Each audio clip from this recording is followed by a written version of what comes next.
Jour 17, Tiferet Shebe Tiferet, l'harmonie au sein de l'harmonie. Yaakov Avinu réagissait toujours de la manière la plus appropriée dans toutes les situations, même si cela devait contredire ses propres penchants naturels et sa personnalité. Donc, par exemple, lorsqu'il se trouvait à Padan Aram, là il avait il avait plus de 60 ans, Yaakov, lorsqu'il est allé chez Lavan. Et jusque-là, il avait passé sa vie dans les tentes à étudier. Même lorsqu'il fuit la maison de son père, il passe 14 ans dans la yeshiva de Shem et Ever. Et là, tout d'un coup, il se trouve à être un berger avec les troupeaux. Il passait la nuit à étudier. Et là, il passe la nuit dans le froid au milieu des bêtes. Et la chose qu'on nous dit, c'est que il parlait à Lavan un langage que celui-ci pouvait comprendre. En fait, il se mettait au niveau de l'autre. Alors, pas dans le sens où, si l'autre est vulgaire, alors je vais être vulgaire aussi, comme ça elle me comprend. Parce que y a un enseignement qui nous dit que si on descend au même niveau de l'autre, il va nous... Et lors d'un conflit, d'accord? En fait, il nous aura parce qu'il a plus d'expérience. Donc ne soyez pas vulgaire avec quelqu'un de vulgaire, pensant que vous allez gagner, au contraire. Par contre, plutôt comme la reine Esther Amalka, parmi toutes les 127 provinces, pourquoi son mari, le roi, il n'avait pas réussi à comprendre d'où elle venait? Parce qu'en fait, chaque personne qui la voyait pensait qu'elle était de son territoire. Voilà, donc vous voyez... Et aussi, c'est une manière de pas forcément regarder les autres avec supériorité, mais voilà. Ça, c'est la beauté au sein de la beauté. Le 17e jour, le 17, c'est Tov. C'est une journée très très importante. Alors, point d'action avec Hachem. Ben Adam Lamakom.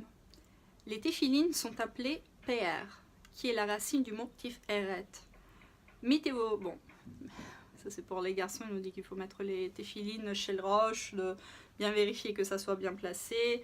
Lorsque vous lisez le verset Ashrei Poteachet Yadecha, de lever les deux mains pour bien amener la Tiferet. Et on nous conseille d'accomplir ouvertement et avec fierté un acte de nature juive que d'habitude vous ne faites qu'en privé. Alors moi, j'avais rendez-vous chez l'esthéticienne et de manière incroyable, enfin, j'avais pas fait mon pérec, le Shira, le matin. Et du coup, je me suis retrouvée chez l'esthéticienne et elle me dit ah oui, finalement, il y a 20 ou 30 minutes d'attente, une chose énorme. Et là-bas, j'ai lu mon pérec Shira. Donc bon. Alors après, je sais pas si c'était vraiment très bien parce que idéalement, il faut le lire tous les jours, à la même heure. Et puis, c'est quelque chose de très intime, de privé. Mais bon, écoutez, Tiferet chez Tiferet. Avec les autres, Ben Adam, les Avero. Aujourd'hui, lorsque vous serrez la main à quelqu'un, faites-le avec deux mains. Je m'arrête Négia, les filles. Avec soi-même, Ben Adam Latzmo. Reconsidérez certaines de vos vérités précédemment acquises. Ce n'est pas parce que vous avez toujours agi ainsi que vous êtes forcément dans le vrai. Et là, il y a une citation de John Keats, c'est un poète britannique qui est mort en Italie, à Rome. La beauté est vérité, la vérité, beauté. C'est tout ce que vous savez sur Terre et c'est tout ce qu'il faut savoir. Il y a un très beau poème de lui. Lui, il est très connu en Italie. On étudie beaucoup son poème. Le chant du rossignol. Je ne sais pas comment c'est en français, mais je vous dis, voilà. De toute façon, je mettrai la citation en description. Et rien, et je vous souhaite une bonne journée. Non, vous savez quoi, je voulais dire une chose, une considération sur le Homer, parce que quand même, bon, 17 jours, le but est aussi de changer vis-à-vis des autres. Et vous savez, on ne se rend pas compte de parfois combien on peut être, nous pouvons être hypocrites. Et bien sûr, je parle en premier lieu avec moi. Vous savez, on se rend compte parfois qu'on ne comprend même pas la chair de notre chair. Vous savez, que ce soit le Chafetz Chaim, tous les grands au sein de notre peuple, ils ont toujours dit on veut changer le monde, mais il faut d'abord commencer par chez nous, notre maison. Et vous savez, moi j'ai ma soeur qui, si Dieu veut vraiment, elle a trouvé son zivouk, sa moitié, magnifique moitié, beau garçon, intègre, droit, vraiment, vraiment. Bon, petit détail, pour l'instant, il est à l'autre bout du monde, en Nouvelle-Zélande, d'accord, bientôt à Washington.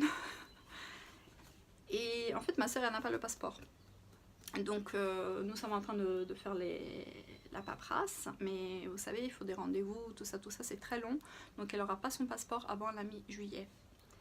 Et alors, je vous dis pas, j'ai une Madeleine en train de pleurer. Enfin, non, pas pleurer trop, mais vous voyez, c'est une souffrance. Je lui dis, mais tu te rends pas compte, mais c'est bon, tu l'as, ton Nathan, il est là. Et même là, tu auras ton voyage, tu auras ton truc, tu auras des beaux projets, des nouveaux projets, tu te rends compte.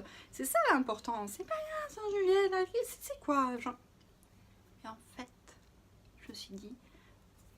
Enfin, évidemment, j'ai essuyé ses larmes le premier jour, deuxième jour, troisième jour, mais au bout d'un moment, vous voyez, tous les jours, bon, j'ai réagi. Et en fait, je suis la plus grande des hypocrites. Parce que moi, je suis là, avec ma petite croix, tous les jours. C'est pas une souffrance, parce que bon, mais c'est vrai. Tu te dis chaque minute, vraiment, en mode... Enfin...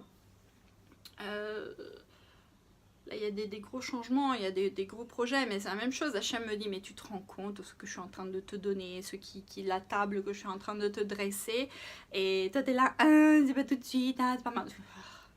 Mais donc, je vous dis, là, c'est vrai, la réalité que nous avons en face, si vous saviez combien elle est tellement bien, parfaite pour nous.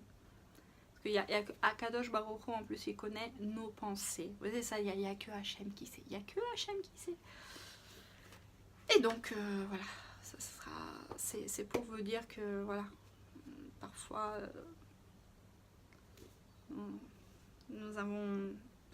on pense des choses, on pense que nous sommes à un certain niveau, et puis on n'arrive pas à comprendre des gens avec qui on a passé toute notre vie, qui nous connaissent, qu'on connaît normalement, nous sommes censés connaître, et voilà.